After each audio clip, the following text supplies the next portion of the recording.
3 minutos para una obra. Work of art. Arte contemporáneo. L'école du design. Describir. Analyze. 3 minutes pour une œuvre. 3 minutes pour parler d'une œuvre. Une émission réalisée par les étudiants de l'école de design pour Euradio Nantes. 3 minutes, 3 minutos. 3 minutes pour une œuvre. 3 minutes pour une œuvre. Madame, monsieur, l'œuvre que nous allons vous présenter aujourd'hui s'appelle Le Simulateur. C'est une épreuve gélatino-argentique collée sur carton de 48,7 par 35,1 cm, réalisée en 1936. Imaginez-vous devant cette photo. À première vue, on aperçoit une silhouette dans une position surnaturelle. En effet, ce jeune garçon semble se pencher en arrière de façon excessive, tel un contorsionniste. Il se trouve dans une pièce étrange qui s'apparente à un couloir oppressant. Ce sentiment d'oppression est renforcé par le fait que les fenêtres du couloir sont comblées de briques. Le premier ressenti des spectateurs face à cette photo est donc naturellement l'angoisse. Ce couloir sombre ressemble à des égouts et nous installe dans un cadre désagréable, morbide pour ne pas dire irréel. Cette sensation est confortée en observant plus attentivement la photo. Elle nous semble réelle, mais certains détails nous paraissent étranges en observant ce couloir. Celui-ci nous déroute et nous questionne du fait de sa structure et notamment des courbes de son sol.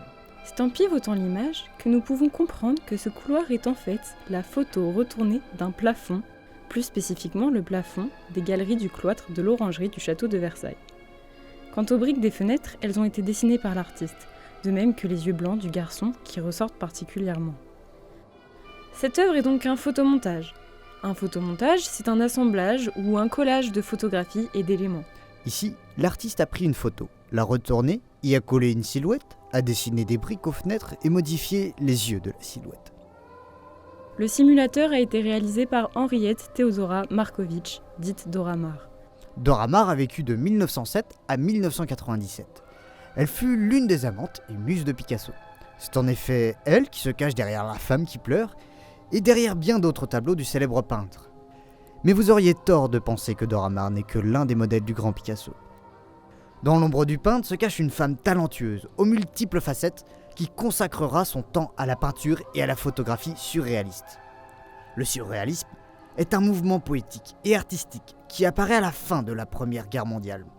Ce mouvement libère le contrôle de la raison pour laisser la place au rêve, à l'inconscient et à l'automatisme. André Breton définissait le surréalisme ainsi. Automatisme psychique pur par lequel on se propose d'exprimer soit verbalement, soit par écrit, soit de toute autre manière, le fonctionnement réel de la pensée. Dictée de la pensée en l'absence de tout contrôle exercé par la raison, en dehors de toute préoccupation esthétique ou morale. Le réalisme de l'œuvre peut nous dérouter quant à l'improbabilité d'une telle scène. Est-ce que le jeune homme est le simulateur qui porte le nom de l'œuvre, puisqu'il semble simuler sa posture pour imiter les courbures des voûtes?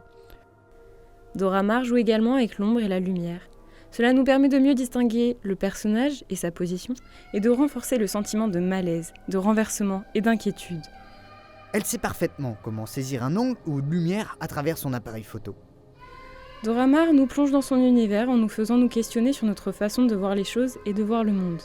Chacun peut interpréter le photomontage comme il le souhaite. Et c'est en aiguisant notre regard que nous pouvons découvrir les nouvelles perspectives que nous laisse entrevoir Dora Maar. Cette œuvre m'a dérouté au premier coup d'œil. Cependant, plus je la regardais, plus je la comprenais. Malgré l'atmosphère dérangeante, j'ai particulièrement aimé le lieu. En effet, je fus partagée entre un sentiment d'inconfort et de fascination, voulant presque visiter ce lieu tout droit sorti d'un rêve. Quant à cette vision d'horreur via ce garçon si particulier, cela renforce mon sentiment de gêne tout en captivant mon attention. Et vous, aimeriez-vous vous promener le long du plafond de l'orangerie de Versailles ? 3 minutes pour une œuvre. C'était 3 minutes pour parler d'une œuvre. Vous pouvez réécouter cette émission en podcast sur euradionantes.eu. 3 minutes pour une œuvre. Provoking curiosity. Abrir las perspectivas. 3 minutes. 3 minutos.